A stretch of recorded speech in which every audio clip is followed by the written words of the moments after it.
ঘূর্ণিঝড়ের প্রভাবে উপকূলীয় এলাকায় ঝড়ো হাওয়া অব্যাহত রয়েছে। সকাল থেকে চট্টগ্রামে শুরু হয়েছে বৃষ্টি। এছাড়াও উপকূলীয় অঞ্চল জুড়ে ঝড়ো হাওয়া, কখনো দমকা, কখনো গুড়ি গুড়ি বৃষ্টি অব্যাহত আছে। বৃষ্টিপাতের কারণে মংলা ও চট্টগ্রাম বন্দরে অবস্থানরত দেশি বিদেশি জাহাজের পণ্য ওঠানামার কাজ বন্ধ আছে। আবহাওয়া অফিসের কর্মকর্তারা জানিয়েছেন, ঘূর্ণিঝড়টি কক্সবাজার হয়ে খুলনা ও মংলা সমুদ্র বন্দরের দিকে ধাবিত হচ্ছে।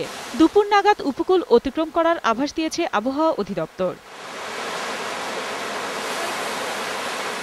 পটুয়াখালী, বরগুনা ও মংলায় জেলা প্রশাসনের উদ্যোগে দুর্যোগ মোকাবেলা প্রস্তুতি সভা অনুষ্ঠিত হয়েছে।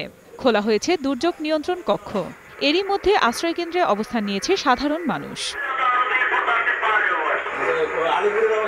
বিষয়টাকে মাথায় নিয়েছি যাতে কোনো একটা পয়েন্টে, কোনো একটা অবস্থানে কোনো রকমের ক্ষতিগ্রস্ত মানুষ না হয়।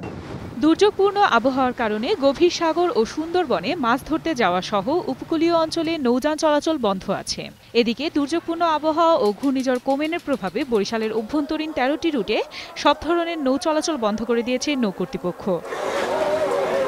চাঁদপুর থেকেও ঢাকা ও নারায়ণগঞ্জ রুটের ছোট বড় সব ধরনের লঞ্চ বন্ধ করে দিয়েছে বিআইডব্লিউ কর্তৃপক্ষ।